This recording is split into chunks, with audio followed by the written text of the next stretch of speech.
Sama.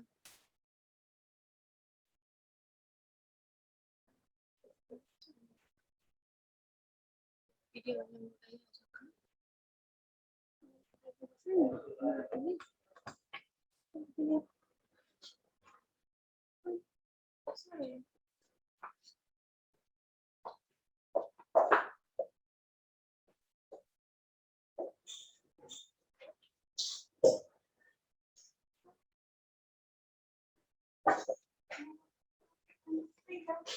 Kenapa, Kak? Oh,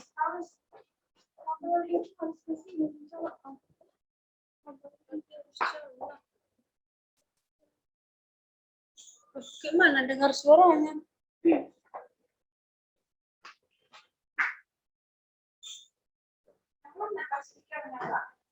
Itu, tapi harus colokan di sini kuning, Mam.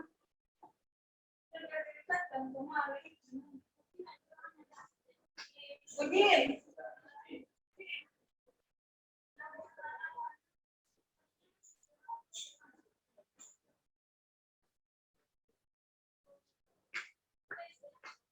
Nggak ada itu, harus makanya harus bisa itu alat catnya itu di ini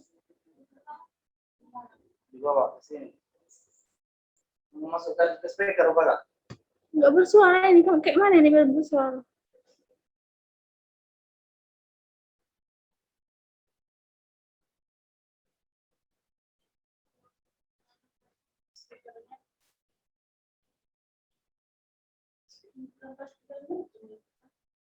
Iya.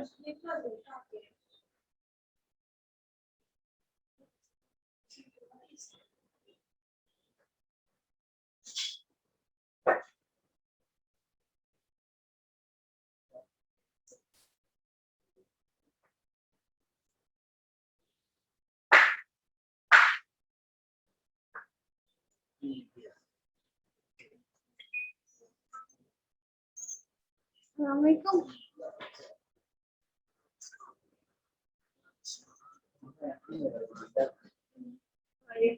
Kenapa?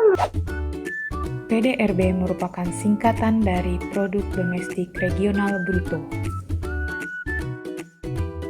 PDRB merupakan nilai tambah bruto seluruh barang dan jasa yang dihasilkan di wilayah domestik suatu negara yang timbul akibat berbagai aktivitas ekonomi dalam suatu periode tertentu tanpa memperhatikan apakah faktor produksi yang dimiliki residen atau non-residen.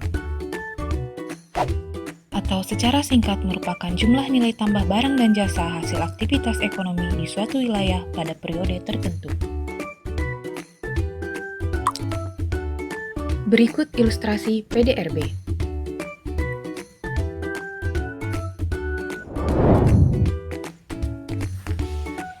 Seluruh barang dan jasa yang dihasilkan di Kota Padang Sidimpuan akan memberikan nilai dalam bentuk rupiah. Inilah yang disebut dengan PDRB. Bagaimana PDRB dihitung? Terdapat 3 pendekatan untuk mendapatkan nilai PDRB, pendekatan produksi, pengeluaran, dan pendapatan. Sementara terdapat 2 cara penyajian PDRB, PDRB atas dasar harga berlaku atau disingkat dengan PDRB HDHB, dan PDRB atas dasar harga konstan atau disingkat PDRB ADHK. PDRB ADHB dikenal dengan PDRB nominal disusun berdasarkan harga yang berlaku pada periode penghitungan dan bertujuan untuk melihat struktur perekonomian.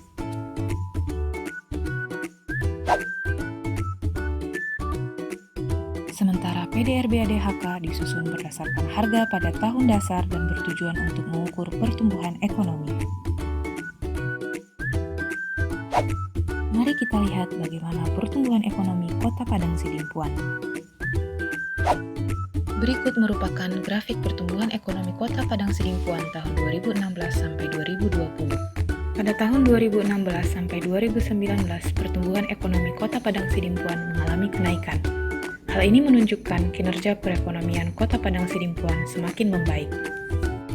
Akan tetapi pada tahun 2020, pertumbuhan ekonomi Kota Padang Sidimpuan mengalami kontraksi menjadi sebesar minus 0,73.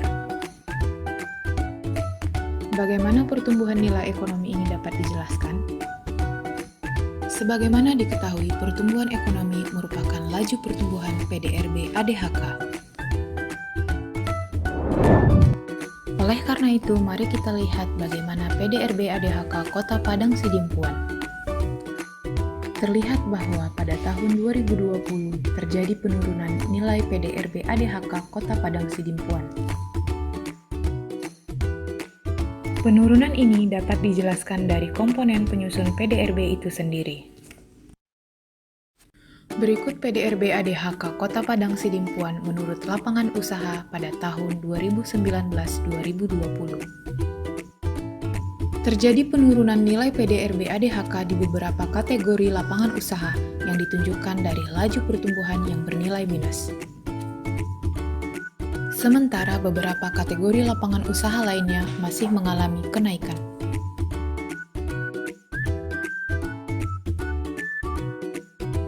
Lalu, apa penyebab menurunnya nilai beberapa kategori lapangan usaha tersebut? Sejak WHO mengumumkan COVID-19 sebagai pandemi global yang berdampak terhadap hampir di semua aspek kehidupan, tidak terkecuali di Kota Padang Sidimpuan. Akibat pandemi COVID-19, berbagai kegiatan ekonomi di Kota Padang Sidimpuan pada tahun 2020 terhambat, yang mengakibatkan nilai barang dan jasa yang dihasilkan mengalami penurunan, yang pada akhirnya menyebabkan pertumbuhan ekonomi di Kota Padang Sidimpuan menurun. Untuk info lebih lanjut terkait perekonomian Kota Padang Sidimpuan, silahkan akses publikasi Produk Domestik Regional Bruto Kota Padang Sidimpuan menurut lapangan usaha dan pengeluaran melalui website BPS Kota Padang Sidimpuan.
Eh, Bapak Ibu, kami mohon maaf ya untuk link daftar hadir itu kami take down dulu karena kami salah mengasih akses untuk semua jadi editor.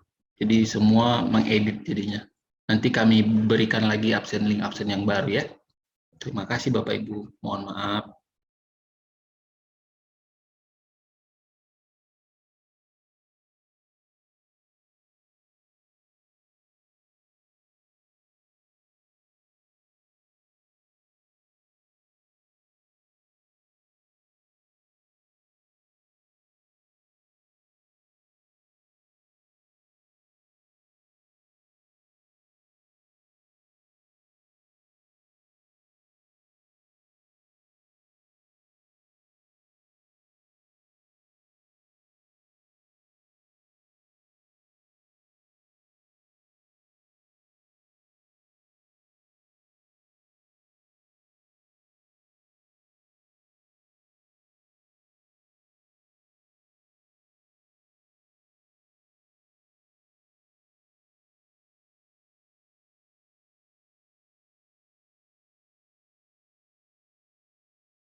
Oh nah, oh. Matahari dah turun di Indonesia sebenarnya dah.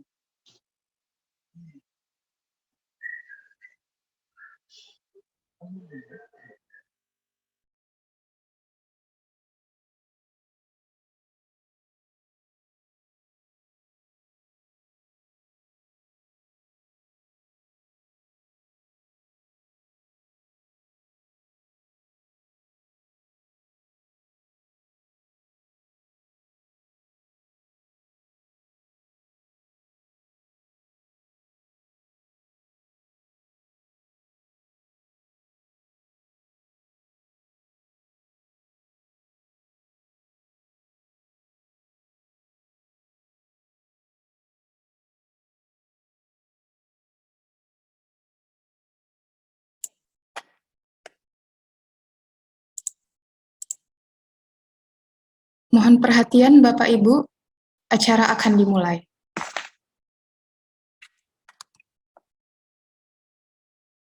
Assalamualaikum warahmatullahi wabarakatuh. Selamat pagi dan salam sejahtera untuk kita semua.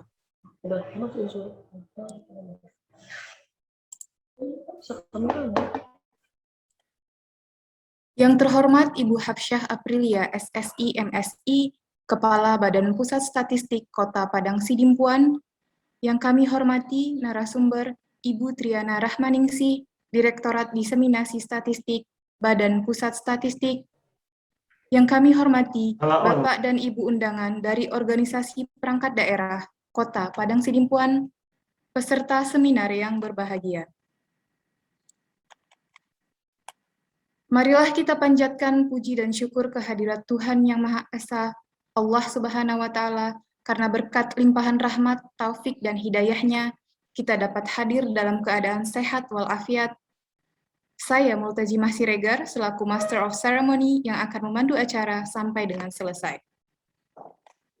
Pada hari ini, Badan Pusat Statistik Kota Padang Sidimpuan mempersembahkan acara yang luar biasa sebagai wujud nyata peran BPS dalam menjalankan kewajibannya sebagai Badan Pembina Statistik Sektoral, yakni webinar dengan tema Pembinaan Statistik Sektoral menuju Satu Data Kota Padang Sidimpuan. Acara selanjutnya, pemutaran lagu Indonesia Raya. Kepada Bapak Ibu untuk duduk dengan mengambil sikap sempurna.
Terima kasih.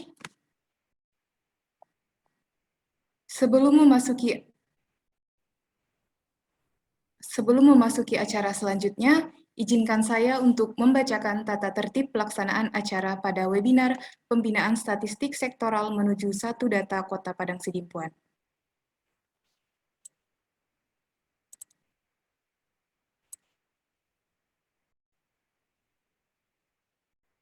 Izin Pak Haikal untuk menampilkan tata tertib.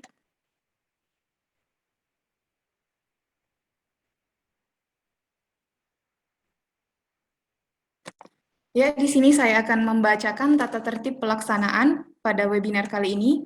Yang pertama, seluruh peserta wajib mengisi daftar hadir pada link s.bps.go.id/daftar hadir 1277. Yang kedua, teliti dalam mengisi nama dan email pada daftar hadir, karena nama yang Bapak Ibu cantumkan di daftar hadir itu yang akan kami cantumkan pada sertifikat yang akan dikirim ke email Bapak Ibu. Ketiga, mikrofon peserta harus dalam kondisi mute atau diam, kecuali dipersilahkan oleh moderator atau MC. Keempat, format nama peserta Zoom, nama instansi, underscore, nama peserta. Contohnya, Kominfo garis bawah Samnuriah. Kami harapkan kepada Bapak Ibu untuk menyesuaikan namanya. Kemudian untuk sesi diskusi, silahkan aktifkan fitur raise hand dan bertanya setelah dipersilahkan oleh moderator. Nanti kami akan memberikan dua opsi dalam memberikan pertanyaan. Akan kami berikan link dan fitur raise hand. Oke, selanjutnya. Nah, kami akan, tadi ada sebenarnya door prize ya Bapak Ibu. Nanti di akhir pemaparan, setelah selesai paparan, kami akan membuat ada diskusi. Kami akan memberikan hadiah kepada 3 penanya terbaik, dan ketiga yang memiliki nilai tertinggi pada kuis. Jadi kami harapkan Bapak Ibu untuk mendengarkan bahan paparan yang akan disampaikan oleh narasumber. Oke, terima kasih. Acara selanjutnya, sambutan Kepala Badan Pusat Statistik Kota Padang Sidimpuan, sekaligus membuka acara webinar Pembinaan Statistik Sektoral menuju Satu Data Kota Padang Sidimpuan. Kepada Ibu Habsyah Aprilia, SSI, MSI, kami persilahkan.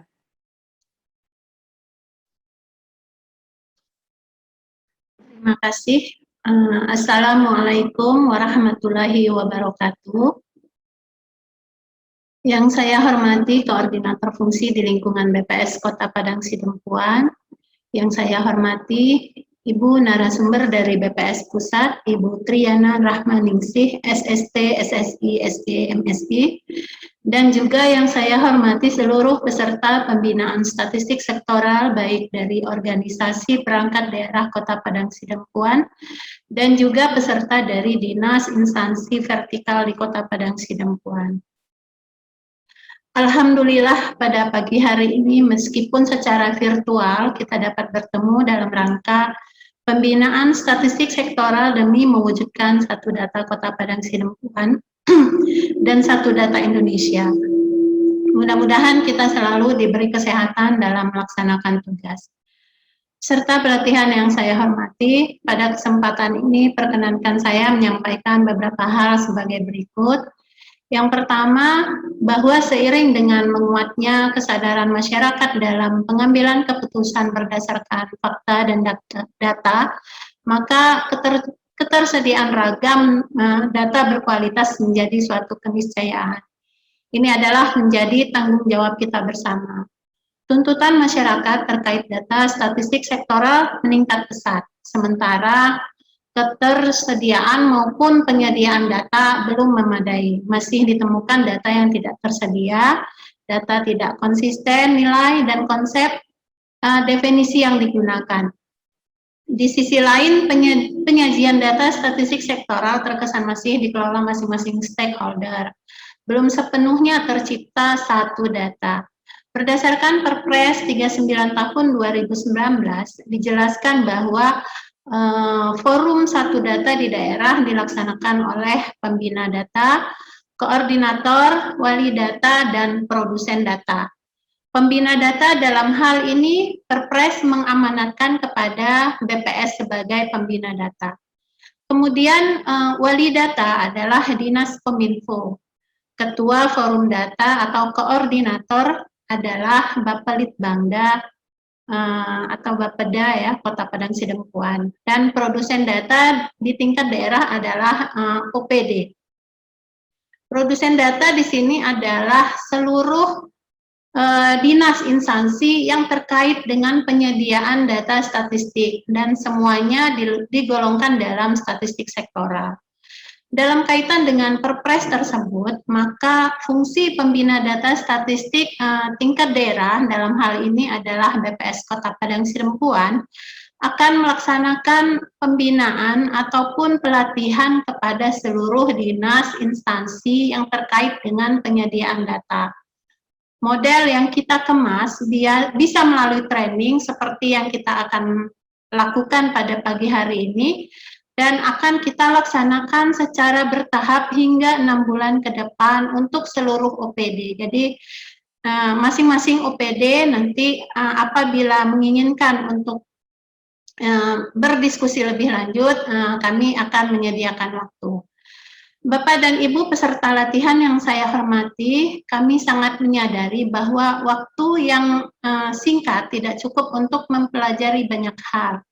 Lebih-lebih kepada tindak lanjut dari pemanfaatan statistik secara umum, baik itu mulai dari pengolahannya, diseminasinya, dan analisisnya. Oleh karena itu, BPS sebagai pembina data mencoba untuk membuat standarisasi yang tidak terlalu advance agar mudah dipahami seluruh peserta. Namun demikian, tidak tertutup kemungkinan kalau ada para peserta yang ingin lebih jauh, lebih ingin mendalami tentang kegiatan statistik dan pemanfaatan data statistik. Hal tersebut akan kami fasilitasi untuk sharing knowledge dengan fasilitator di BPS Kota Padang Sidempuan. Media yang akan kita siapkan adalah dalam bentuk learning management system dan capacity building yang akan kami infokan di forum WA grup produsen data. Kenapa melalui learning management system? Karena memang sekarang agak sulit kita melakukan pertemuan secara tatap muka ya. Pada prinsipnya BPS akan dengan senang hati melayani Bapak Ibu sekalian jika ada satu dan lain hal yang ingin diperdalam terkait dengan pelaksanaan kegiatan statistik. Bapak dan Ibu peserta pelatihan yang saya hormati, bahwa tujuan dari pembinaan yang akan dilakukan pada hari ini adalah memberikan pemahaman yang standar kepada Bapak Ibu sekalian dengan harapan nantinya dapat menyediakan data sektoral yang masing-masing sudah ada di dinas instansi terkait. Yang kedua, dengan pembinaan seperti ini kita semua berharap unit kerja pengelola statistik pemerintah daerah dan stakeholder yang terlibat dalam penyediaan statistik akan lebih memberikan peran yang nyata, baik itu untuk kepentingan dinas instansi masing-masing maupun untuk kepentingan yang lebih luas dalam rangka sistem statistik nasional. BPS Kota Padang Sidempuan berinisiatif mengajak seluruh pihak-pihak yang terkait dengan penyediaan statistik sektoral ini, baik yang ada di organisasi perangkat daerah Kota Padang Sidempuan maupun yang non, yaitu beberapa dinas instansi vertikal yang sesungguhnya pada instansi vertikal tersebut juga tersedia data-data statistik sektoral yang bisa melengkapi Satu Data Indonesia yang dalam hal ini nanti akan dikawal oleh Diskominfo Kota Padang Sidempuan.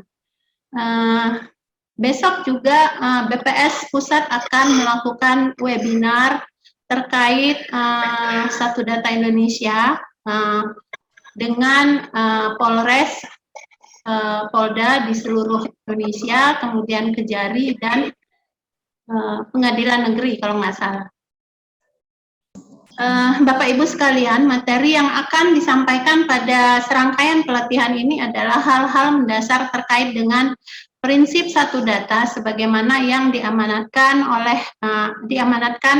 pada Perpres nomor 39 tahun 2019. Nanti narasumber dari BPS Pusat akan menjelaskan lebih dalam. Sebagai penutup, Bapak Ibu yang kami hormati, membangun itu mahal, tetapi membangun tanpa data jauh lebih mahal. Bapak Ibu sekalian, kita sama-sama berharap bahwa Bapak Ibu yang telah ditunjuk untuk mengikuti pembinaan hari ini bisa mengikutinya secara utuh sehingga seluruh materi yang sudah dipersiapkan dapat diserap. Ke depan kami juga akan melakukan pembinaan di masing-masing OPD lebih khusus. Bagaimana mengelola dokumen-dokumen atau data-data yang sudah dimiliki di dinas instansi masing-masing. Bagaimana itu dikemas, diolah, dan dapat disajikan sehingga memberikan informasi yang bermanfaat, baik itu untuk kepentingan internal, lebih-lebih lagi bagi para pengguna data eksternal. Demikian yang dapat saya sampaikan dengan mengucapkan Bismillahirrahmanirrahim. Pembinaan statistik sektoral BPS Kota Padang Sidempuan yang diikuti oleh seluruh OPD saya nyatakan resmi dibuka. Semoga Allah Subhanahu wa Ta'ala selalu memberikan kekuatan, kemudahan kepada kita semua sehingga kita bisa melaksanakan tugas dan kewajiban kita dengan baik. Terima kasih atas perhatiannya dan mohon maaf atas segala kekurangan. Billahi taufik wal hidayah. Wassalamualaikum warahmatullahi wabarakatuh. Waalaikumsalam warahmatullahi wabarakatuh. Terima kasih kepada Ibu Hafsyah Aprilia SSI MMC yang telah memberikan kata sambutan sekaligus membuka webinar kali ini. Bapak, Ibu yang berbahagia, acara selanjutnya adalah pembacaan doa yang akan dipimpin oleh Bapak Muhammad Rifan Harahap, SE MSI, Koordinator Fungsi Statistik Produksi, Badan Pusat Statistik Kota Padang Sidempuan. Kepada Bapak kami persilahkan.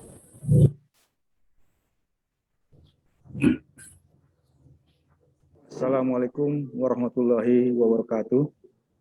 Yang saya hormati Bapak Ibu hadirin sekalian, agar kiranya acara ini senantiasa dilimpahi keberkahan, marilah kita menundukkan kepala sejenak seraya berdoa menurut keyakinan kita masing-masing.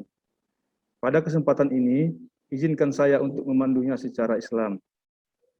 A'udzubillahi minasyaitonirrajim. Bismillahirrahmanirrahim. Alhamdulillahirabbil alamin wassalatu wassalamu ala asrofil anbiya'i wal mursalin wa ala alihi wa sahbihi ajmain.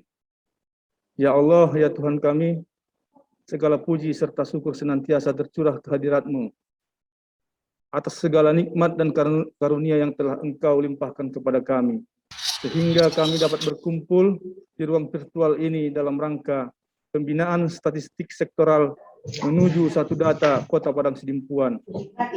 Semoga kiranya acara ini berada dalam ridho-Mu, ya Allah.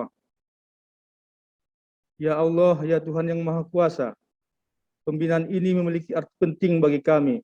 Oleh karena itu, ya Allah, melalui acara ini, limpahkanlah kepada kami kesatuan pandangan, sikap serta tekad yang kuat untuk mensukseskan pelaksanaan kegiatan ini, sehingga nantinya dapat berjalan lancar dan menghasilkan pemahaman dalam menyusun kebijakan, perencanaan, dan evaluasi pembangunan.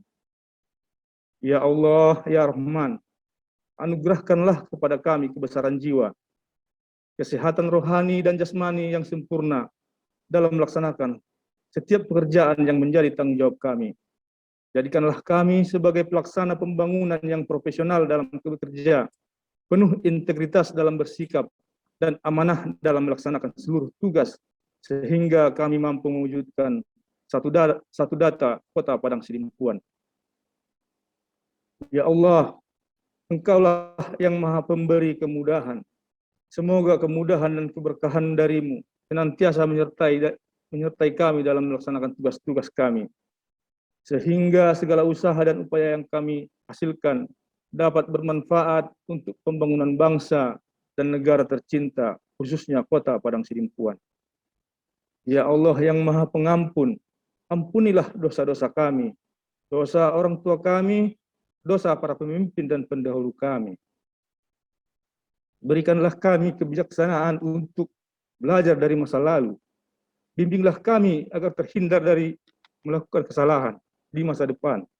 Jaga kami dari godaan untuk melakukan perbuatan yang dapat merugikan diri dan institusi kami. Ya Allah yang maha mengurusi makhluknya, dengan rahmat-Mu kami mohon pertolongan. Kabulkanlah doa dan permohonan kami. Engkau maha mendengar, Engkau maha pengampun. Rabbana atina fid dunya hasanah wa fil akhirati hasanah wa qina adzabannar. Wassalamualaikum warahmatullahi wabarakatuh.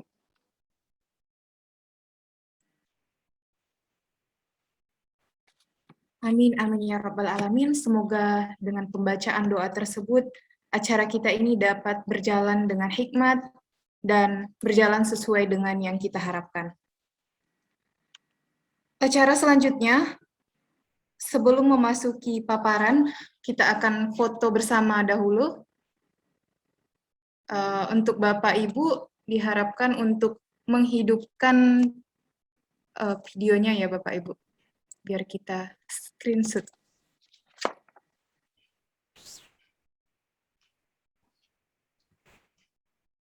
Oke, saya mulai dari halaman pertama. 1, 2, 3.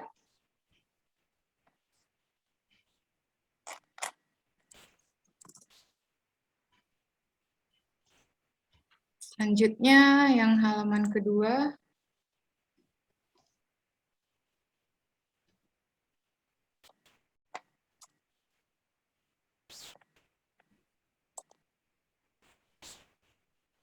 Ya, terima kasih Bapak Ibu. Selanjutnya acara yang kita tunggu-tunggu yaitu sesi pemaparan materi dan diskusi. Acara ini akan dipandu oleh Ibu Adelina Nasution SST MM, Kasubag Umum Badan Pusat Statistik Kota Padang Sidimpuan. Kepada Ibu, kami persilahkan.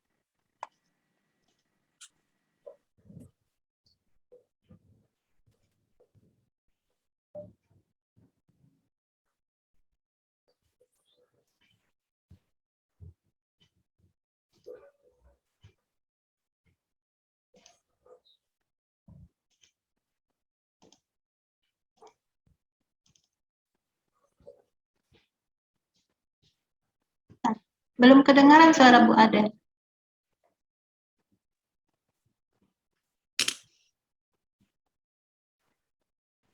Oh ya, mohon maaf Bapak Ibu. Terima kasih. Assalamualaikum warahmatullahi wabarakatuh. Selamat pagi dan salam sejahtera untuk kita semua. Terima kasih untuk Bapak Ibu semua yang sudah bergabung dalam acara webinar ini. Jadi webinar ini adalah kegiatan yang sangat luar biasa yang kami adakan dalam rangka pembinaan statistik sektoral kepada OPD dan lembaga di lingkungan BPS Kota Padang Sidimpuan. Mudah-mudahan kegiatan ini nantinya akan memberi manfaat kepada kita dalam rangka pembangunan statistik sektoral yang lebih baik di Padang Sidimpuan. Jadi Bapak Ibu dari monitoring kami di sini sudah ada 48 partisipan yang bergabung dalam acara webinar ini. Jadi di undangan sebetulnya ada sekitar 60 peserta yang kami undang. Ini sudah merupakan hal yang luar biasa. 50 partisipan sudah hadir dalam kegiatan webinar ini. Apa kabar Bapak Ibu semua? Mudah-mudahan kita semua dalam kondisi sehat walafiat. Kita bisa mengikuti acara ini sampai dengan akhir nanti di kira-kira pukul 12:30 siang. Mudah-mudahan kita bisa mengikutinya bersama-sama sampai dengan akhir kegiatan nanti.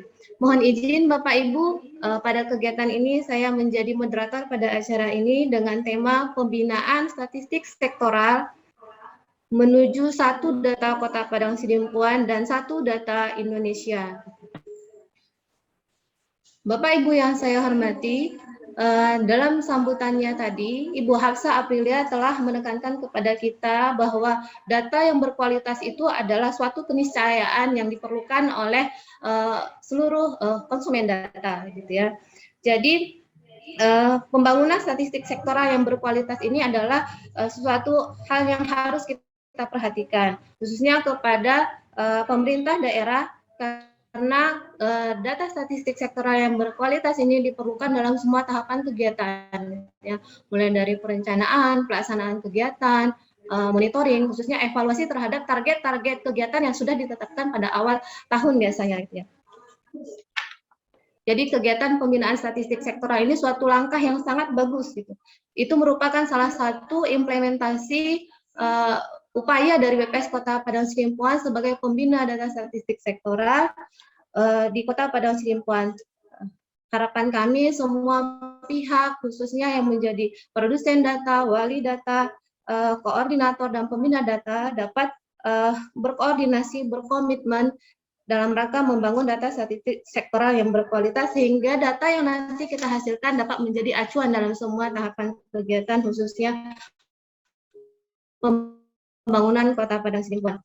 Untuk membahas permasalahan satu data Indonesia dan statistik sektoral secara tuntas, kami telah mengundang 2 orang narasumber yang akan membahas mengenai kegiatan statistik sektoral. Jadi 2 narasumber ini adalah yang pertama Ibu Hapsyah Aprilia, Kepala BPS Kota Padang Sidimpuan.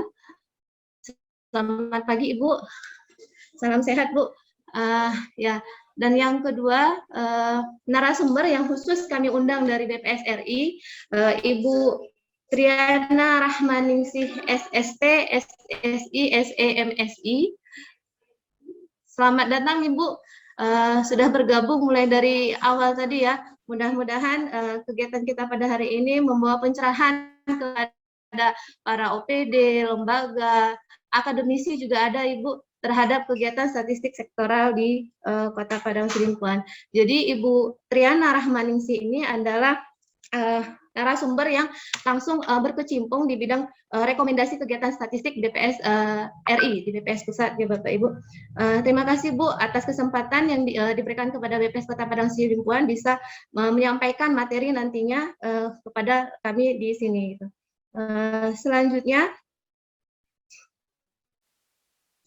sebelum acara diskusi kita mulai, Bapak Ibu, mohon izin kami sampaikan aturan main dalam diskusi ini. Jadi nanti 2 narasumber akan kami berikan waktu sekitar 30 menit untuk menyampaikan paparannya. Nanti selama paparan kami persilakan Bapak Ibu untuk menyampaikan saran, pertanyaan atau informasi terkait materi kita pada pagi hari ini pada link pertanyaan yang kami share nanti pada fitur chat. Kemudian jika ada Bapak Ibu yang berkenan untuk bertanya langsung gitu boleh menggunakan raise hand gitu ya. Jadi nanti setelah sesi paparan maka akan kami persilahkan Bapak Ibu untuk melakukan pertanyaan secara langsung kepada narasumber gitu. Juga mungkin kami mengingatkan tadi di awal sudah disampaikan oleh MC gitu, kalau nanti di akhir acara kami sudah menyediakan 3 hadiah untuk penanya terbaik dan 3 hadiah untuk peserta yang bisa menjawab kuis dengan nilai terbaik gitu. Mungkin tanpa memperpanjang pendahuluan lagi ya, kami persilahkan kepada narasumber pertama Ibu Hapsyah Aprilia untuk menyampaikan paparannya. Kami persilahkan Ibu. Ya, terima kasih Ibu Moderator. Mungkin saya akan menyampaikan materi terkait pembinaan statistik sektoral untuk perangkat daerah pemerintah Kota Padang Sidimpuan, tapi secara kulit-kulitnya saja ya. Jadi mungkin kalau lebih dalam Ibu Triana Rahmaningsih mungkin lebih tahu ya gitu ya. Mungkin kita bisa berdiskusi nanti bersama-sama gitu. Saya akan menyampaikan paparan terkait dasar hukum, kemudian prinsip satu data Indonesia, dan lain-lain. Pertama, kita masuk ke dasar hukum, di mana dasar hukum penyelenggaraan statistik sektoral ini diawali dengan Undang-Undang Statistik Nomor 16 Tahun 1997, kemudian Undang-Undang Nomor 23 Tahun 2014 tentang Pemerintah Daerah, dan PP 51 tahun 1999 tentang penyelenggaraan statistik, dan Perpres 39 tahun 2019 tentang satu data Indonesia, dan kemudian khusus untuk penyelenggaraan statistik sektoral di daerah. Kemudian BPS mengeluarkan peraturan Badan Pusat Statistik nomor 4 tahun 2019 tentang norma, standar, prosedur, dan kriteria penyelenggaraan statistik oleh pemerintah daerah yang secara singkat nanti akan disebut sebagai NSPK yang akan kita bahas pada hari ini.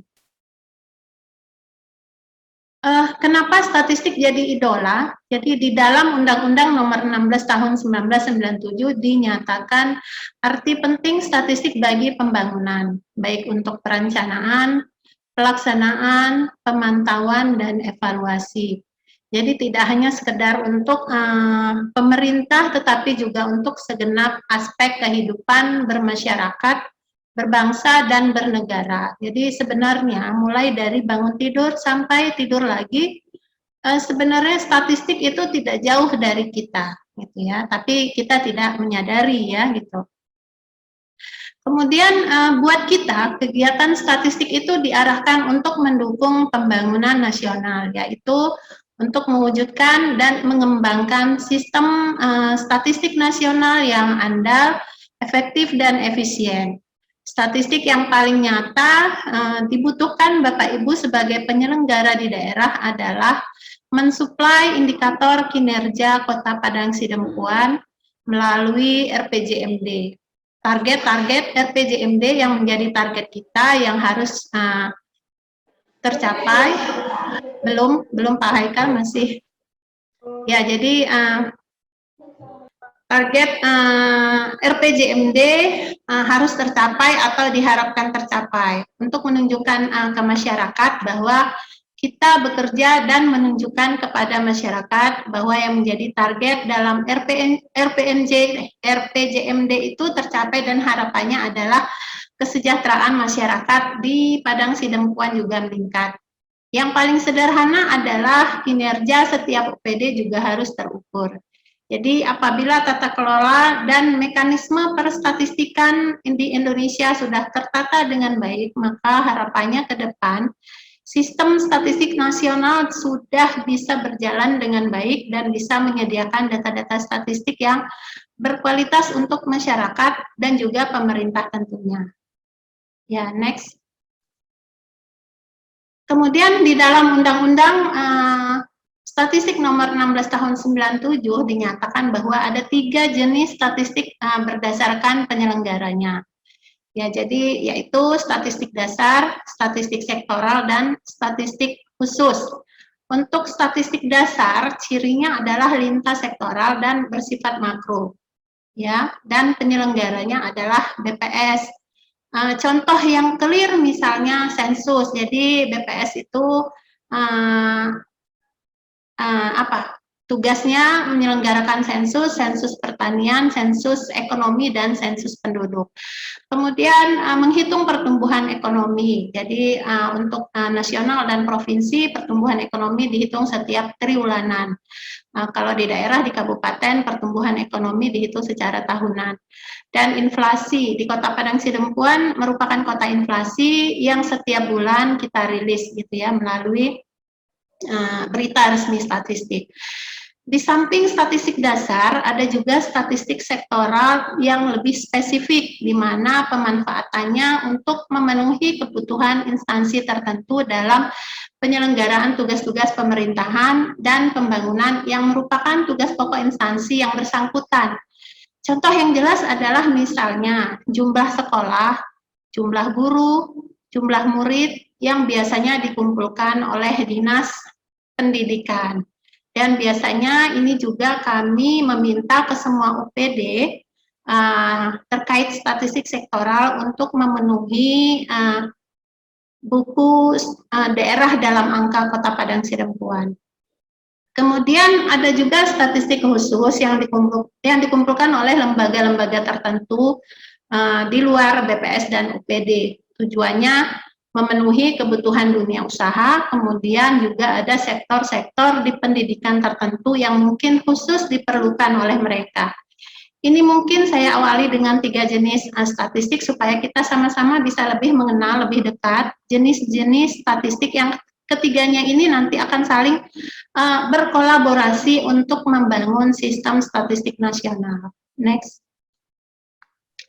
Ya, jadi jika dilihat dari jenis statistiknya, tadi, maka biasanya statistik dasar berdasarkan kriterianya, karena sifatnya adalah makro, maka umumnya level penyajiannya itu terbatas. Misalkan sampai administrasi tertentu, seperti misalkan level kabupaten kota. Atau bahkan ada yang hanya tersedia di level nasional, ya, misalnya indeks harga perdagangan besar. Nah, itu hanya sampai level nasional. Kemudian angka penduduk miskin itu hanya sampai level kabupaten gitu. Jadi memang karena sifatnya yang makro tadi, datanya juga mungkin tidak bisa memenuhi kebutuhan pemerintah daerah yang lengkap, spesifik, sehingga memerlukan karakteristik khusus yang ada di wilayahnya. Sementara kebutuhan di pemerintah daerah biasanya membutuhkan data untuk level yang lebih rendah, misalkan data sampai level desa atau kelurahan. Kemudian juga jenis datanya membutuhkan karakteristik yang spesifik. Perbedaan antara ketersediaan statistik dasar dengan kebutuhan pemerintah daerah inilah yang kemudian dibutuhkan peranan aktif dari penyelenggara statistik sektoral di daerah untuk menyediakannya. Disinilah peranan statistik sektoral di daerah, sehingga gap antara kebutuhan tadi bisa dipenuhi. Lanjut. Ya, jadi pertama memang di dalam kita melaksanakan pembinaan statistik ini seperti arahan dari Bapak Presiden bahwa seluruh data statistik yang dihasilkan oleh seluruh kementerian, lembaga, dan OPD itu harus berprinsip pada satu data. Prinsip satu data inilah yang nantinya akan memungkinkan kita berinteraksi dan juga sekaligus memanfaatkan data-data dari berbagai macam sumber dan berbagai macam survei itu secara efisien dan efektif. Oleh karena itu, prinsip satu data ini yang pertama, siapapun yang akan melaksanakan survei nantinya harus memenuhi standar data. Standar data itu terdiri dari berbagai macam ya, dia akan menggunakan suatu konsep yang sama, definisi yang sama, klasifikasi yang sama, dan lain-lain. Dengan seperti itu, data akan dengan sangat mudah dibandingkan di comparability antara satu penghasil data dengan penghasil data lainnya. Yang kedua, dia juga harus bisa memiliki metadata. Metadata adalah informasi yang melandasi penyusunan suatu data. Kalau kita menyebut ada suatu konsep penduduk, maka metadata itu akan menjelaskan apa yang dimaksud dengan penduduk. Sehingga siapapun yang menggunakan konsep penduduk akan terbimbing secara bersama, gitu ya. Kemudian harus menggunakan kode referensi. Kode referensi adalah suatu perwakilan, suatu kode yang dipakai untuk mewakili berbagai macam kepentingan. Misalnya kode referensi tentang wilayah. Jadi daripada kita menulis wilayah, misalnya Kecamatan Padang Sidempuan Utara. Begitu ya, begitu panjang kata-kata Kecamatan Padang Sidempuan Utara, itu lebih baik kita menggunakan kode tertentu. Kemudian kode ini juga nanti akan memudahkan di dalam pengolahan. Kemudian yang tidak kalah pentingnya, satu data itu harus memenuhi kaidah interoperabilitas data. Artinya satu data yang dihasilkan oleh suatu lembaga tertentu harus dengan sangat mudah bisa dipakai oleh tempat lain tanpa harus melakukan re-entry kembali. Jadi ini menjadi sangat penting. Bayangkan kalau seluruh data itu tersaji dalam bentuk PDF. Tentu saja lembaga lainnya akan menggunakan data tersebut, harus melakukan konversi, harus melakukan re-entry, baru bisa menggunakan data. Nah, hal-hal seperti ini tentunya jauh dari kata efisien dan sangat mengganggu di dalam penggunaan data. Nah, prinsip 4 data inilah yang nantinya akan menyatukan kita dalam satu data, yang mana dalam satu repository tertentu, setiap lembaga akan memposting datanya sesuai dengan prinsip-prinsip keempat ini, gitu ya. Jadi berdasarkan Perpres nomor 39 tahun 2019, dinyatakan bahwa penyelenggara SDI di tingkat daerah terdiri dari beberapa aktor. Jadi forum SDI itu ada beberapa aktor. Aktor yang pertama ini adalah membina data di tingkat daerah, yang dalam hal ini adalah BPS ya, baik itu di tingkat provinsi maupun tingkat kabupaten kota. Kemudian aktor berikutnya adalah wali data. Wali data di tingkat daerah ini adalah unit yang melaksanakan bidang statistik. Jadi di Kota Padang Sidempuan dalam hal ini adalah Diskominfo ya. Diskominfo Kota Padang Sidempuan.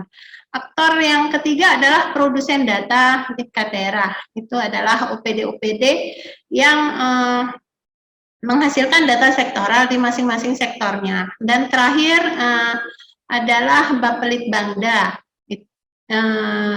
Bapelitbangda itu menjadi koordinator. Jadi ini adalah aktor-aktor dari penyelenggaraan kegiatan statistik sektoral berdasarkan Perpres nomor 39 tahun 2019 ya. Kita lanjut. Ya, mungkin ini tadi sudah saya sampaikan ya. Ya, harapannya nanti dengan adanya forum SDI terciptalah koordinasi, kemudian dengan adanya interoperabilitas akan terintegrasi dan seterusnya. Mungkin untuk lebih dalamnya nanti kita akan mendengar paparan dari narasumber kita yang lain ya, dari BPS RI. Mungkin itu saja yang bisa saya sampaikan. Wabillahi taufik walhidayah. Wassalamualaikum warahmatullahi wabarakatuh.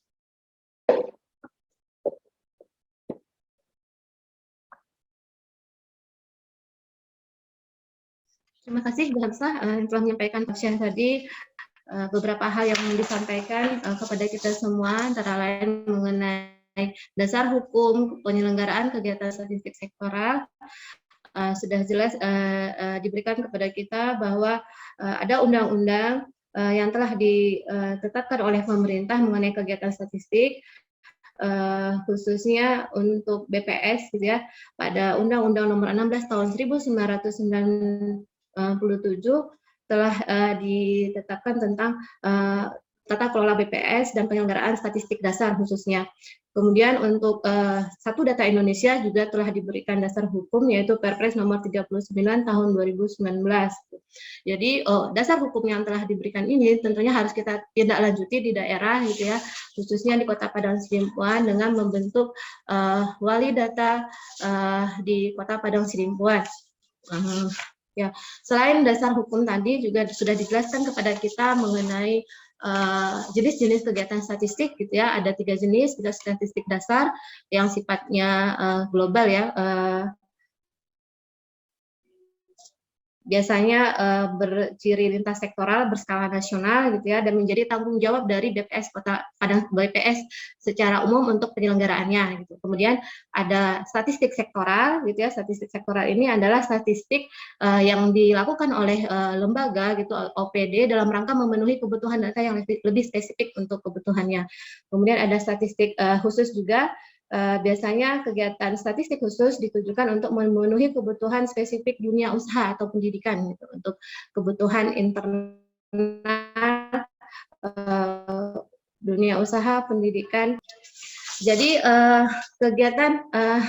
tiga kegiatan statistik ini harusnya bisa berkoordinasi, berkolaborasi untuk menghasilkan suatu sistem statistik nasional yang andal, efektif, dan efisien, sehingga data-data nanti yang kita hasilkan dalam kegiatan statistik kita menjadi data yang memenuhi prinsip-prinsip Satu Data tadi, antara lain dia harus memenuhi standar data, memiliki metadata, menggunakan kode referensi, dan memenuhi kaedah interoperabilitas data. Itu berarti data itu bisa diterbandingkan antar wilayah, antar waktu, dan sebagainya.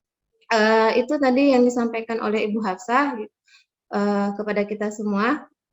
Untuk mempersingkat waktu, kami persilahkan kepada narasumber yang kedua, Ibu Triana Rahmaningsih, SST, SFI, SE, MSI, untuk menyampaikan paparannya.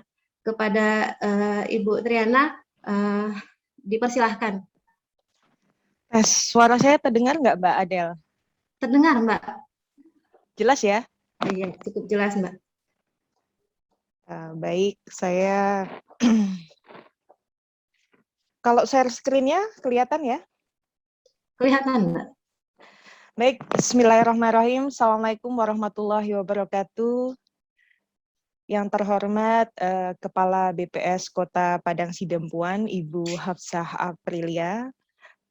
Yang kami hormati Bapak Ibu peserta pembinaan statistik sektoral menuju satu data Kota Sidempuan yang mungkin tidak bisa saya sebutkan satu persatu ya Bapak Ibu sekalian. Selamat pagi, salam sejahtera untuk kita semua.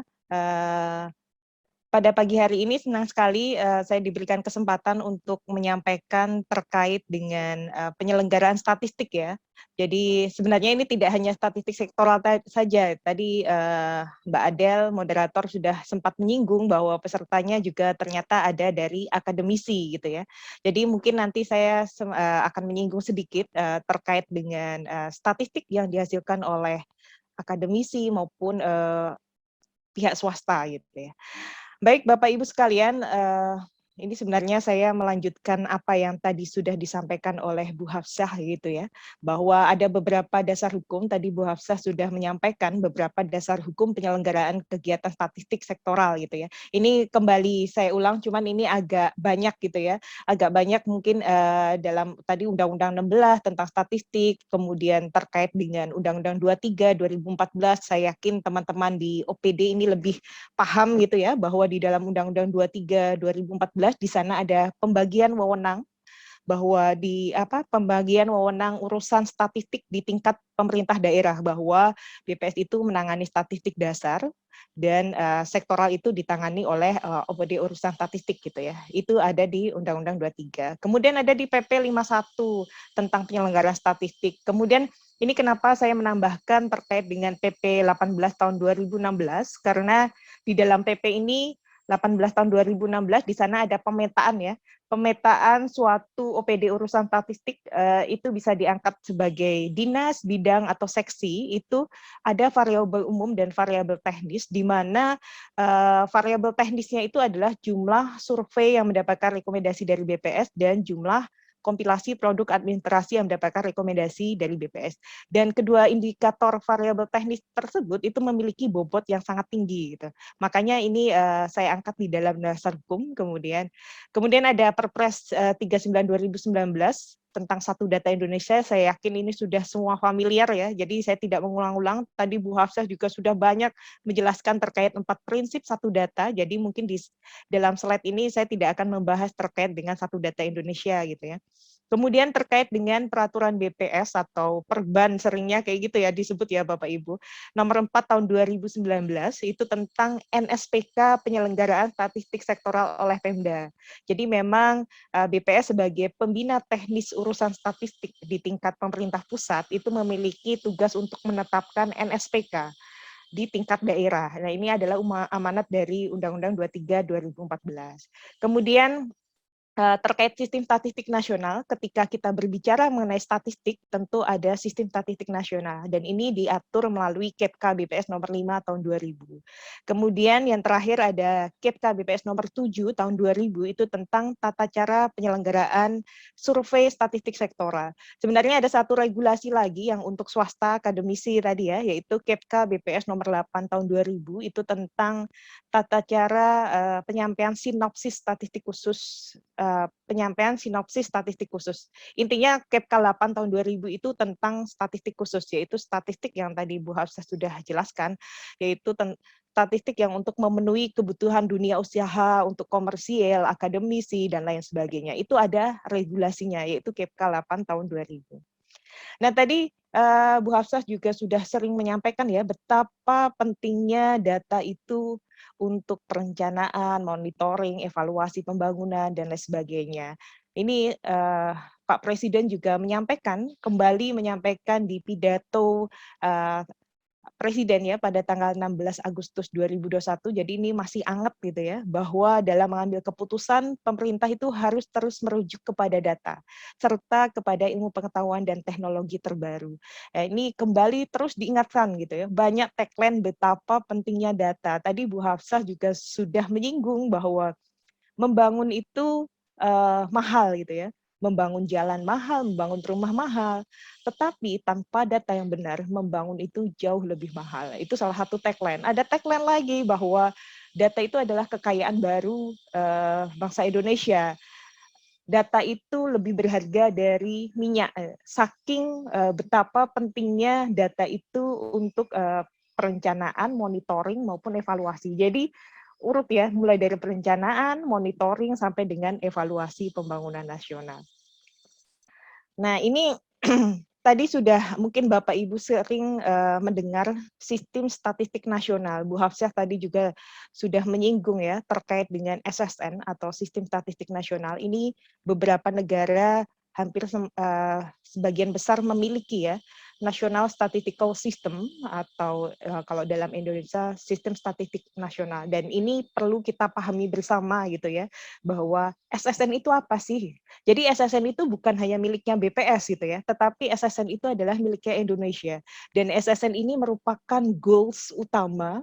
Jadi dalam pencapaian implementasi Satu Data Indonesia, implementasi SPBE, ujung-ujungnya pasti untuk menciptakan SSN yang andal, efektif, dan efisien. Jadi sebenarnya apa sih sebenarnya SSN itu gitu ya. Jadi SSN itu adalah suatu tatanan yang terdiri dari unsur-unsur ini ya. Paling tidak ada unsur-unsur, jadi ada unsur kebutuhan data, jadi ada kebutuhan data yang beragam, kemudian kebutuhan untuk penyediaan data secara cepat gitu dari pengguna. Jadi ada kebutuhan datanya dari pengguna, kemudian ada unsur sumber daya. Sebenarnya kita memiliki sumber daya, jadi di alam itu ada data-data yang sebenarnya tersebar gitu. Bagaimana kita memanfaatkan data itu agar menjadi suatu statistik yang berguna untuk tadi perencanaan, monitoring maupun evaluasi pembangunan. Ada metode, sarana, prasarana, perangkat hukum, dan juga ada forum masyarakat statistik yang memberikan masukan terkait dengan statistik resmi yang ada di Indonesia, utamanya statistik yang dihasilkan oleh BPS. FMS itu seringnya mengkritisi ya statistik yang dihasilkan oleh BPS utamanya. Nah, ketiga unsur ini saling berkaitan gitu ya, berkaitan membentuk suatu totalitas. Yang namanya sistem itu kan seperti itu ya, suatu tatanan yang saling berkaitan untuk membentuk totalitas yang tujuannya sebenarnya ini. Tujuannya adalah menyediakan informasi statistik. Dan sekarang tuntutannya menyediakan informasi statistik itu tidak hanya menyediakan datanya ada gitu ya, tetapi juga kualitasnya juga harus dijaga. Nah, nanti di bab berikutnya terkait NSPK ada yang dimaksud kualitas data. Jadi begitulah sebenarnya sistem statistik nasional. Ada tuntutan, ada unsur-unsur untuk menghasilkan suatu statistik. Nah, bagaimana untuk menghasilkan suatu statistik? Tentu harus ada cara pengumpulan gitu ya. Ada statistik-statistik, ada pembagian wewenang. Jadi ada tadi sudah disinggung, saya tidak mengulang lagi ya, statistik dasar, sektoral, khusus gitu ya. Statistik dasar yang dihasilkan BPS, sektoral yang dihasilkan oleh KLID. Jadi Bapak Ibu kalau sering mendengar KLID itu sebenarnya singkatan apa sih? Jadi KLID itu adalah ini untuk ini aja ya, mengkonfirmasi nomenklatur yang sering digunakan secara umum gitu ya. K itu kementerian, lembaga, I itu adalah instansi pemerintah, D itu adalah dinas. Jadi yang sering dipertanyakan itu I itu apa ya? Institusi atau apa? Jadi I itu sebenarnya instansi pemerintah. Jadi KLID itu adalah suatu instansi pemerintah. Kemudian ada statistik khusus. Statistik khusus tadi udah dijelaskan oleh Bu Hafsah ya, yang ini diselenggarakan oleh masyarakat, perseorangan, swasta, akademisi, dan lain sebagainya. Nah, bagaimana untuk menghasilkan suatu statistik-statistik ini? Kementerian lembaga, BPS dulu ya, BPS dulu menghasilkan cara pengumpulan datanya menggunakan sensus, survei, kompromin. Kompromin itu singkatan dari kompilasi produk administrasi dan cara lainnya. Nah, ini memang sesuai dengan Undang-Undang Statistik ya. lainnya itu sebenarnya apa sih? Jadi di dalam regulasi itu biasanya kita membuat suatu ruang ya, ruang untuk pengembangan ke depan.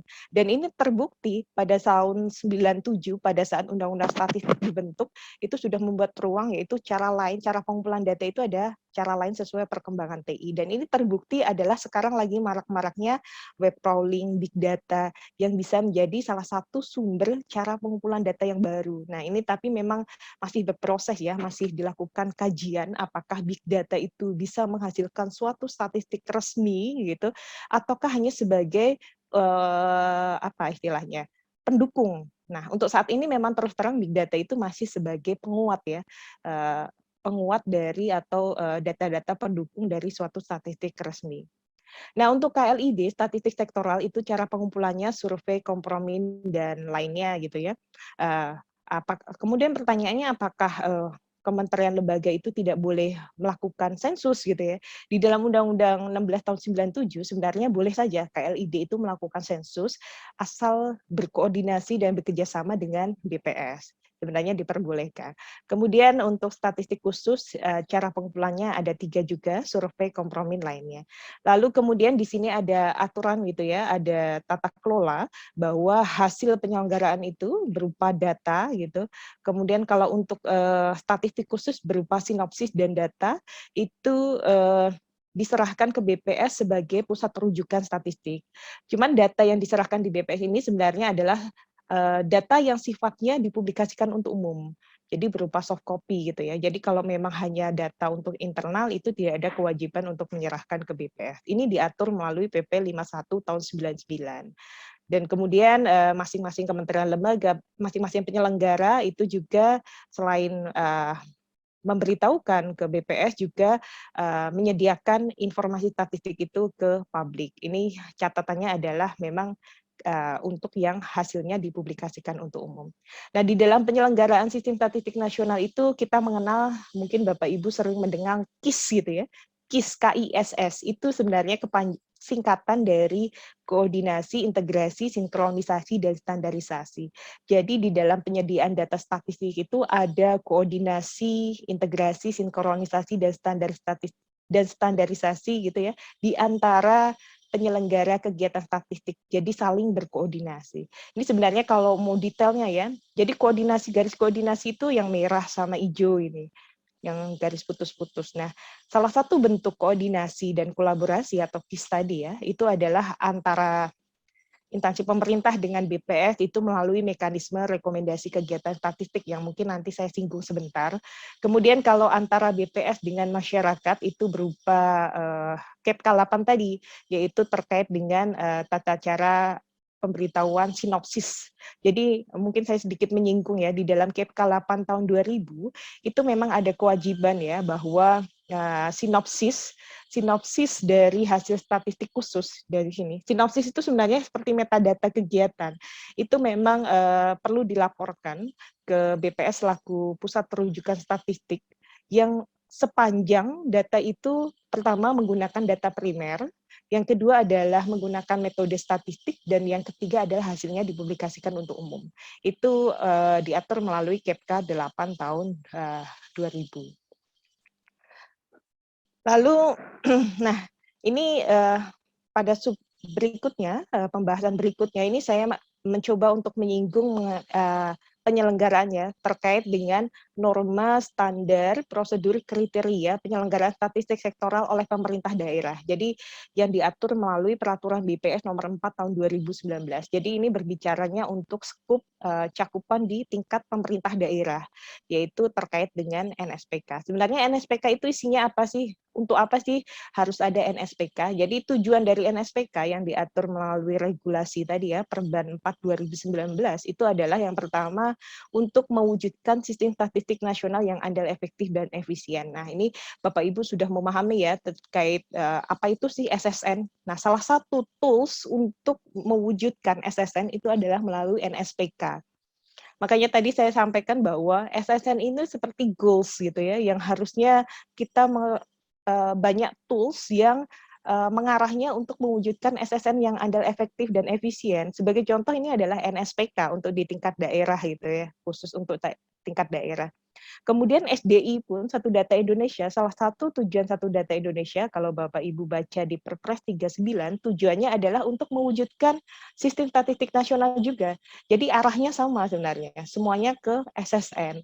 Kemudian SPBE itu sebenarnya juga secara tidak langsung untuk mewujudkan sistem statistik nasional. Lalu di beberapa negara juga ada yang membuat dokumen, yaitu National Strategy for the Development of Statistics, yang saat ini BPS juga sedang menginisiasi ya, di dalam Indonesianya itu namanya Strategi Nasional Pembangunan Statistik Indonesia, yaitu suatu strategi bagaimana membangun statistik, jadi mengelaborasi berbagai tata kelola data yang ada gitu ya, ada NSPK, ada Satu Data Indonesia, ada SPBE, lalu ada SSN. Nah, ini bagaimana kaitannya? Bagaimana menstrategikan agar seluruh tata kelola itu bisa terimplement dengan baik gitu.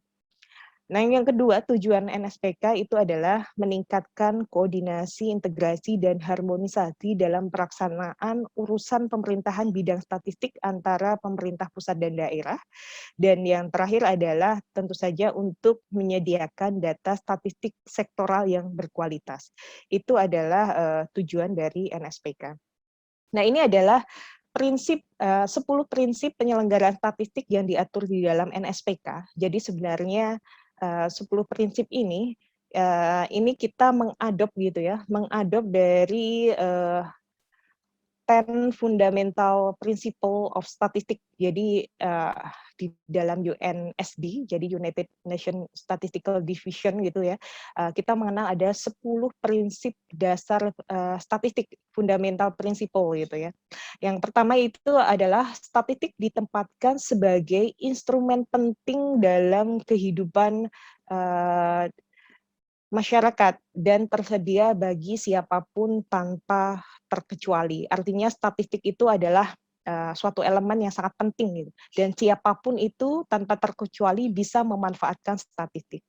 Yang kedua adalah statistik merupakan hasil dari suatu proses intelektual yang dapat dipertanggungjawabkan secara ilmiah. Jadi statistik itu diselenggarakan secara profesional gitu, secara profesional khususnya dalam metodologi, kemudian ada prosedur penyelenggaraan kegiatan statistiknya dan lain sebagainya. Kemudian statistik mengacu pada standar ilmiah. Jadi bahwa di dalam menghasilkan suatu statistik itu ada standar-standar. Jadi ada beberapa cara pengumpulan data, baik metodologinya, metodologi pengumpulan, metodologi sampling dan sebagainya. Itu ada standar ilmiahnya, ada kaidah-kaidah statistiknya gitu. Yang keempat adalah bahwa statistik bebas dari kesalahan penggunaan. Statistik bebas dari kesalahan penggunaan. Nah, ini salah satu mengatasinya adalah dengan adanya metadata dan lain sebagainya. Ini adalah salah satu cara untuk mengatasi statistik yang misinterpretasi gitu ya. Kemudian statistik memenuhi kualitas, waktu, biaya dan menghindari beban atau kejenuhan responden. Jadi statistik itu mempertimbangkan ya mempertimbangkan waktu, biaya, ini biasanya jadi constraint ya. Ketika kita menghasilkan statistik, anggaran kita adanya segini nih, kemudian waktunya hanya segini nih, dan kemudian statistik itu harus melihat dari responden burden gitu ya. Jadi jangan sampai kita harus menghindari satu responden dicacat terus-menerus. Jadi memang statistik itu harusnya memperhatikan hal tersebut. Kemudian statistik mampu menjamin secara ketat kerahasiaan informasi individu dan sumbernya. Nah, ini diatur melalui Undang-Undang 16 ya, bahwa kerahasiaan informasi individu itu dijamin oleh Undang-Undang 16 tahun 97. Kemudian penyelenggaraan statistik berpedoman pada ketentuan peraturan perundang-undangan. Jadi penyelenggaraan statistik diatur melalui PP 51 tahun 99. Kemudian koordinasi dalam penyelenggaraan statistik koordinasi dalam penyelenggaraan statistik mewujudkan sistem statistik yang konsisten, efektif dan efisien. Jadi koordinasi tadi yang KIS tadi ya, koordinasi, integrasi, sinkronisasi dan standarisasi. Kemudian statistik menggunakan konsep, definisi, klasifikasi, ukuran statistik yang mengacu pada standar internasional. Nah, ini agar bisa dibandingkan gitu ya antar negara, sehingga harus mengacu pada standar internasional. Sebagai contoh mungkin yang paling ini adalah penggunaan klasifikasi seperti KBLI itu kita mengacu ke standar internasional, kemudian KBJI klasifikasi baku jabatan Indonesia yang mengacu ke ISCO gitu ya. Kemudian ada apa lagi? KBKI klasifikasi baku komoditas Indonesia, dan bahkan master file desa pun itu juga mengacu kepada standar internasional. Kemudian penyelenggaraan statistik dalam bentuk kerjasama diutamakan dalam rangka perbaikan statistik nasional.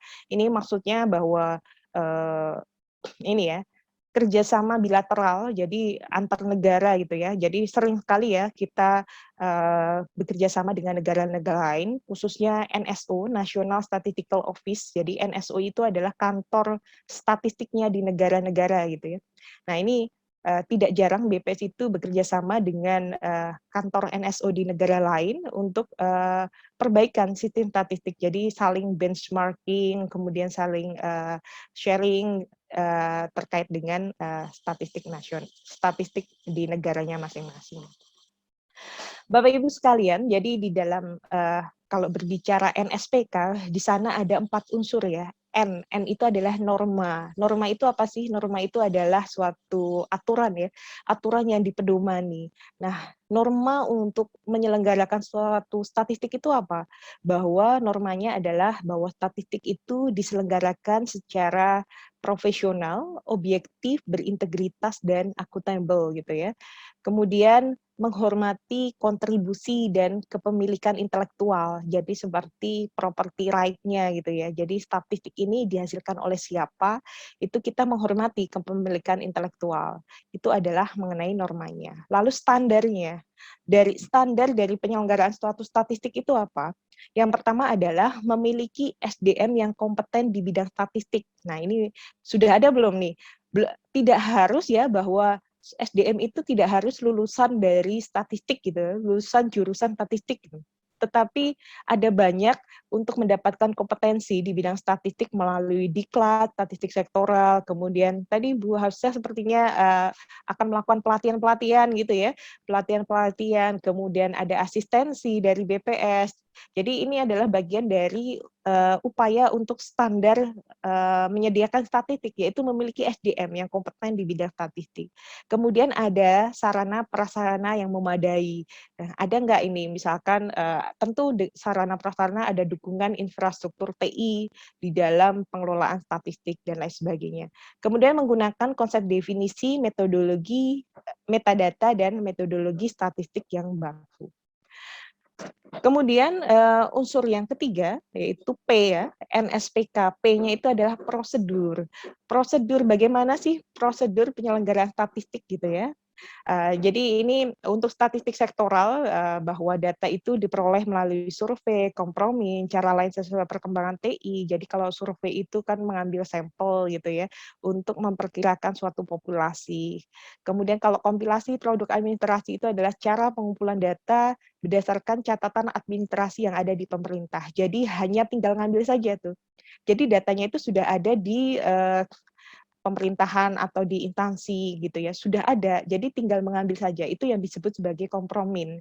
Jadi berbeda dengan survei gitu ya. Misalkan kompromin itu contohnya misalkan mengkompilasi data-data administrasi yang ada di rumah sakit di Kota Padang Sidempuan misalkan. Jadi datanya itu sudah ada di rumah sakit, sudah ada catatan administrasi. Jadi petugas itu hanya mengumpulkan data-data yang ada di rumah sakit itu, hanya mengkompilasi. Itu yang dimaksud sebagai kompilasi produk administrasi. Dan satu lagi adalah cara lain sesuai perkembangan TI.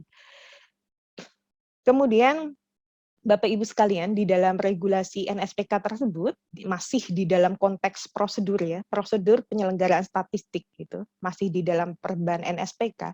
Di sana di state gitu ya bahwa ada PP 51 yang menyampaikan bahwa setiap penyelenggara survei sektoral itu wajib memberitahukan rancangan surveinya kepada BPS, kemudian mengikuti rekomendasi yang diberikan BPS dan menyerahkan hasil surveinya yang dilakukan kepada BPS.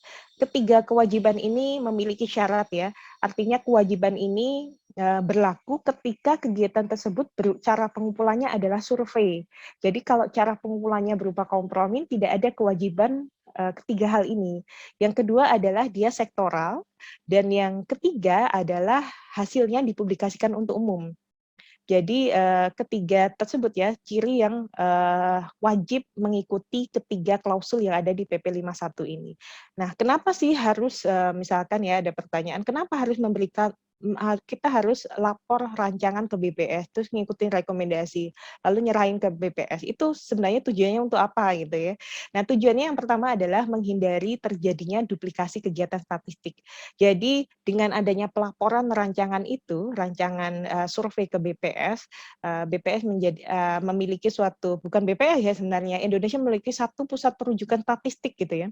Pusat perujukan statistik yang bisa di-refer oleh Bapak Ibu penyelenggara statistik sektoral gitu, bahwa oh sudah ada ya survei pendataan sudah ada kegiatan pendataan keluarga oleh BKKBN, oh sudah ada ya survei SHPRB oleh Menpan RB. Nah, ini saat ini kita bisa mengaksesnya melalui sirusa.bps.go.id. Nah, itu untuk melihat kegiatan statistik apa saja yang dilakukan oleh Indonesia. Tidak hanya dilakukan oleh BPS, tetapi dilakukan oleh Indonesia, baik oleh BPS, kemudian kementerian lembaga, bahkan oleh swasta. Itu ada, bisa diakses di Sirusa tersebut.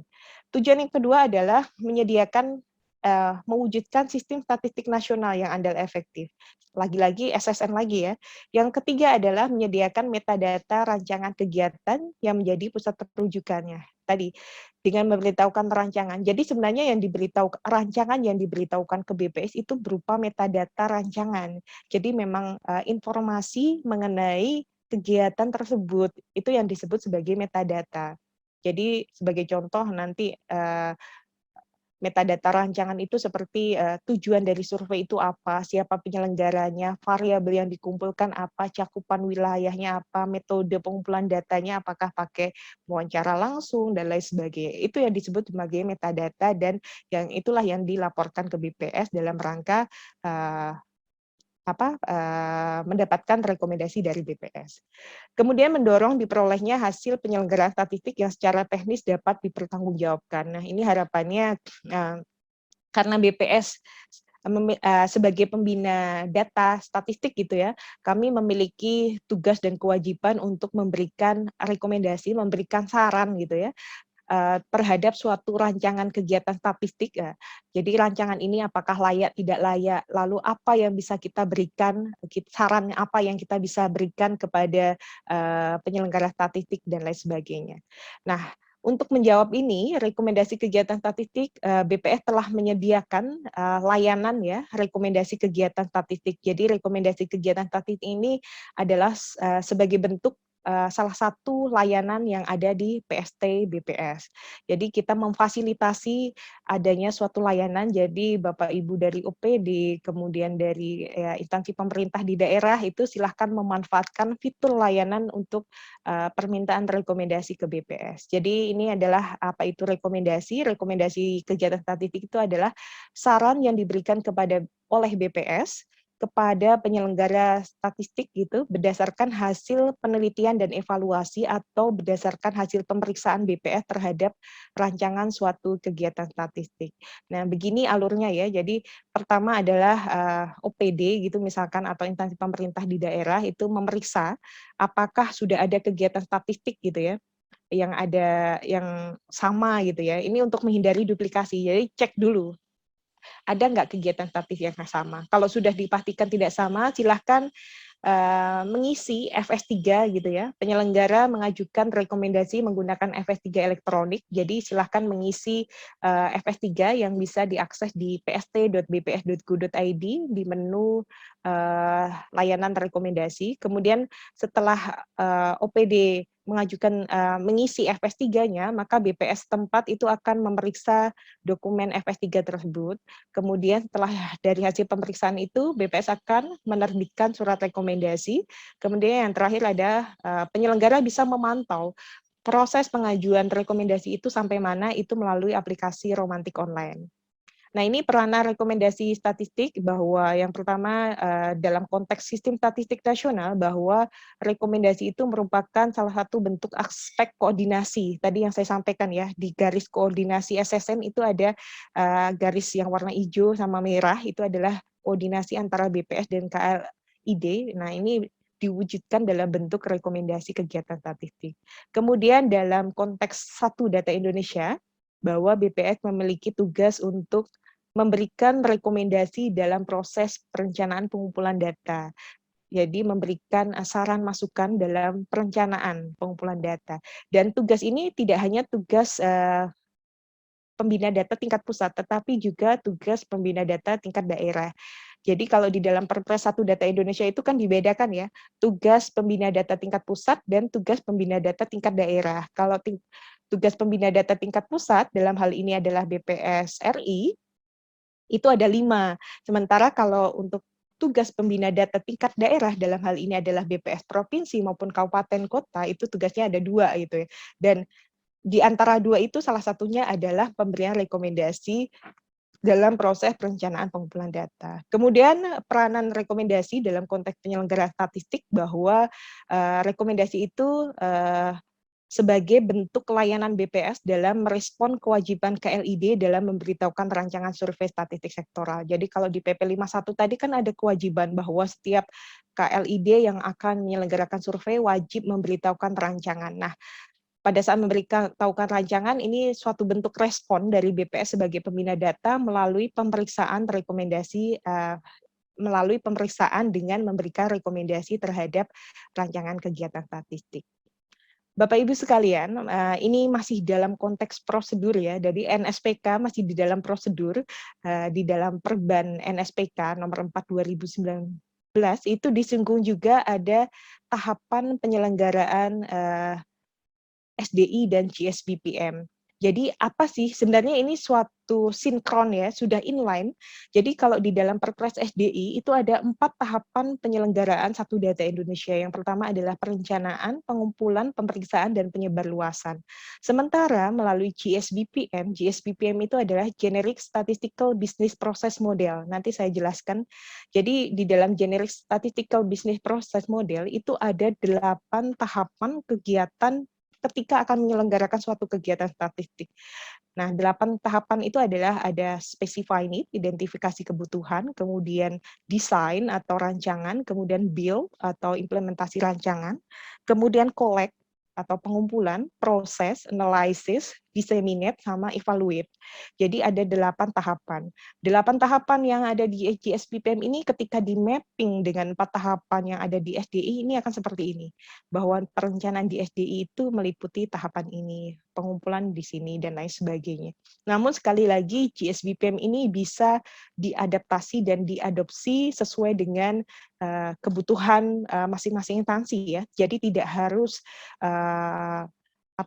tidak harus saklek gitu ya, istilahnya tidak harus persis mengikuti, bahkan tidak harus sekuen gitu ya, tidak harus ini selesai harus ini, tidak harus seperti itu. Bisa jadi di dalam tahapan implementasi rancangan ada sesuatu yang perlu diperbaiki, balik lagi ke sini, habis itu ke sini lagi, dan lain sebagainya. Jadi tahapan ini namanya generik itu kan umum ya, jadi memang ini sangat bisa untuk diadaptasi dan diadopsi.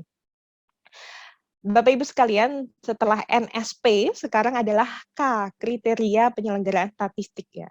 Jadi untuk mendapatkan statistik sektoral yang berkualitas, data yang dihasilkan itu harus memenuhi kriteria ini, 6 dimensi kualitas data. Itu relevan, akurat, tepat waktu, mudah diakses, mudah ditafsirkan, konsisten. 6 dimensi kualitas data ini sebenarnya kita merujuk kepada UNCAF, NCAF, National Quality Assurance Framework. Jadi memang ada acuan di dalam penjaminan kualitas data itu ada di sana diatur 6 dimensi kualitas data, dan di dalam Perban NSPK itu kita merujuk kepada itu tadi NCAF, National Quality Assurance Framework. Jadi relevan itu artinya bahwa output statistik yang dihasilkan itu sesuai dengan kebutuhan, jadi relevan gitu ya. Jadi ya sesuai dengan kebutuhan, akurat itu ya menggambarkan tepat sesuai dengan fenomena yang ada, kemudian tepat waktu, jadi tepat waktu baik dalam pelaksanaan lapangannya maupun dalam penyajian datanya, kemudian mudah diakses, interoperabilitas, tadi Bu Hafsah juga sempat menyinggung gitu ya, jangan sampai untuk mendapatkan data itu susah gitu ya, data masih tersimpan di PDF, JPEG dan lain sebagainya. Kemudian mudah ditafsirkan, jadi angka IPM sekian itu orang bagaimana pengguna itu langsung mengerti gitu. Di sini pentingnya metadata nanti dia mudah ditafsirkan. Kemudian konsisten gitu ya, konsisten antar waktu maupun antar wilayah. Nah, bagaimana strategi untuk penyediaan statistik yang berkualitas? Yang pertama adalah memperkuat SSN. Jadi tadi yang gambar yang pertama kali ada koordinasi, integrasi, sinkronisasi, standarisasi itu harus diperkuat. Kemudian pembagian urusan wewenang statistik juga harus diperkuat. Jadi memperkaya penyediaan data statistik gitu ya, tidak hanya dari statistik dasar yang dihasilkan BPS, tetapi berharapnya statistik sektoral juga bisa mendukung untuk menyediakan data gitu ya. Kalau di daerah ada data daerah dalam angka yang merupakan support dari seluruh statistik sektoral yang ada di daerah tersebut. Nih harapannya dengan adanya koordinasi yang baik gitu ya, kita sama-sama menyediakan data statistik gitu ya, statistik untuk perencanaan, monitoring, evaluasi. Kemudian memberikan pembinaan statistik sektoral, ini tugas BPS, kemudian mengimplementasikan standar data dan struktur baku metadata statistik, kemudian menerapkan proses bisnis yang standar. Nah, ini salah satu proses bisnis yang standar tadi yang saya sampaikan, GSBPM. Kemudian menyediakan capacity building dan untuk peningkatan SDM di bidang statistik. Yang terakhir terkait dengan NSPK, bahwa di dalam Perban NSPK itu ada klausul yang mengatur penyebarluasan data, bahwa produsen data itu wajib menyerahkan data hasil kegiatan statistik yang dilaksanakan kepada perangkat daerah yang menangani urusan pemerintahan bidang statistik sektoral.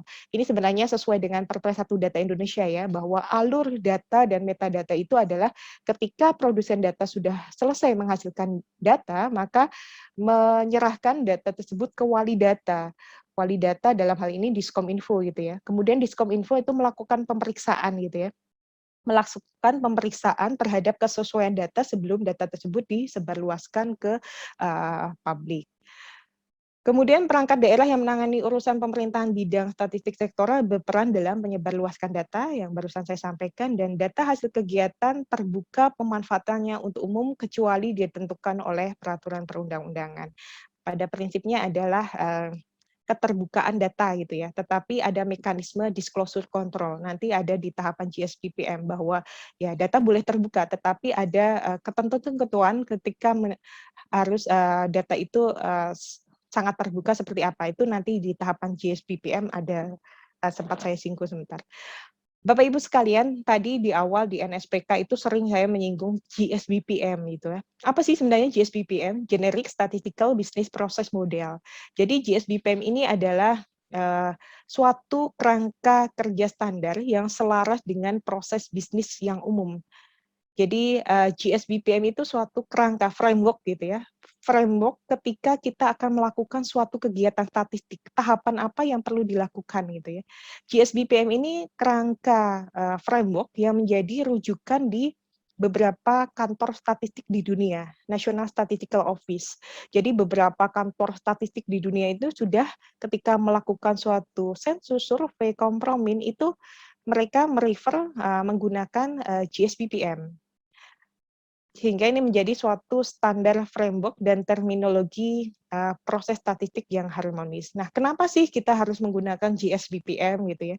Pertama adalah untuk menghasilkan statistik yang berkualitas. Jadi ketika ingin menghasilkan suatu statistik berkualitas itu tentu ada tahapan yang harus dilakukan gitu ya. Dan ini ketika tahapan itu, step-stepnya itu dilakukan, itu nanti akan memudahkan kita untuk melakukan evaluasi dan monitoring juga, untuk melakukan penjaminan kualitas data di setiap tahapannya. Jadi sudah ditata gitu ya, ketika melakukan suatu kegiatan statistik itu sudah ada ditata tahapannya, fasenya apa, dan lain sebagainya. Kemudian dapat mengintegrasikan data dan metadata pada proses dokumentasi. Jadi seringkali ketika kita menghasilkan suatu data gitu, metadatanya itu ketinggalan gitu ya. Padahal sebenarnya metadata itu harusnya dari setiap tahapan penyelenggaraan statistik itu harusnya diupdate gitu ya. Pada tahap perencanaan itu sudah ada metadatanya, tapi memang bisa jadi nanti dengan berjalannya waktu metadata itu bisa jadi berubah gitu. Kemudian adanya harmonisasi infrastruktur penghitungan statistik, kemudian tersedianya suatu kerangka yang dapat digunakan untuk proses quality assessment dan perbaikan. Tadi yang saya sampaikan ya, dengan adanya penggunaan framework yang berstandar internasional itu akan memudahkan dalam rangka penjaminan kualitas.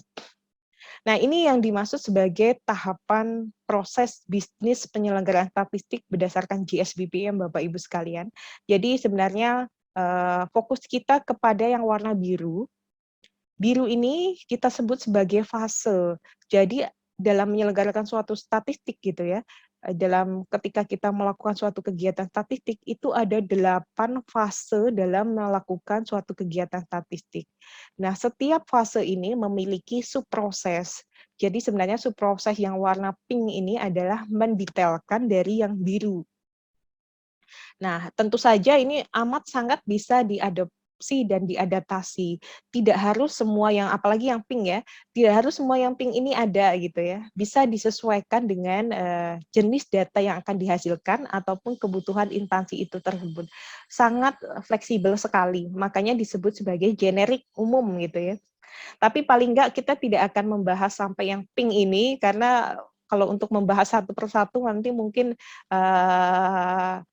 kalau di pelajaran Otista 64C itu bisa jadi berapa SKS sendiri gitu ya, lama gitu kalau kita harus membahas sebentar. Jadi nanti saya cuma sekilas saja akan membahas yang di tahapan fase, bahwa ketika kita melakukan suatu kegiatan statistik ada 8 fase atau 8 tahapan. Yang pertama ada specify need atau identifikasi kebutuhan, design itu adalah perancangan, build itu adalah implementasi dari apa yang dirancang, kemudian collect itu adalah pengumpulannya, proses itu adalah pengolahan, kemudian analisis, kemudian diseminasi, dan yang terakhir adalah evaluate.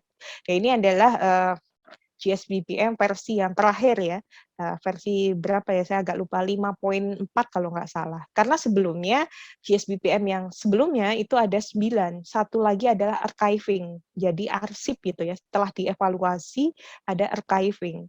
Nah, ini adalah yang terbaru, ada 8 fase.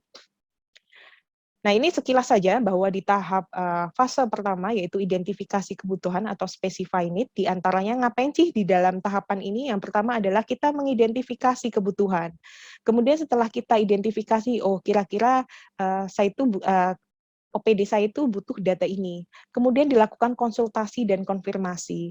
Kemudian tetapkan tujuannya dari kegiatan itu. Kemudian identifikasi konsep definisi dari setiap variabel yang akan dikumpulkan. Kemudian periksa ketersediaan datanya.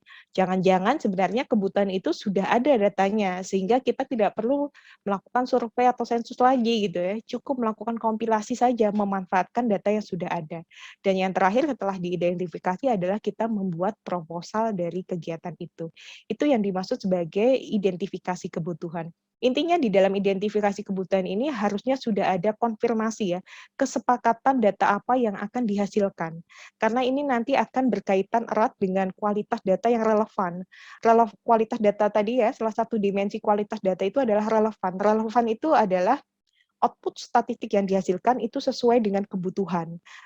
Kebutuhan di sini adalah adanya kesepakatan tadi, kesepakatan data-data. Ini sebenarnya di dalam satu data Indonesia, kalau Bapak Ibu sudah baca gitu ya, ada mekanisme forum satu data di Indonesia, di mana forum satu data Indonesia itu membahas salah satu agendanya adalah membahas daftar data yang akan dikumpulkan. Nah, itulah kenapa Sekretariat Satu Data tingkat nasional itu mendorong agar setiap daerah itu sudah memiliki forum satu data tingkat daerahnya masing-masing, baik provinsi maupun kabupaten kota. Nih saya kurang tahu kalau Padang Sidempuan sudah ada belum ya forum satu data di Kota Padang Sidempuan. Harapannya kalau sudah ada, ini forum satu data itu bisa difungsikan untuk mengidentifikasi kebutuhan.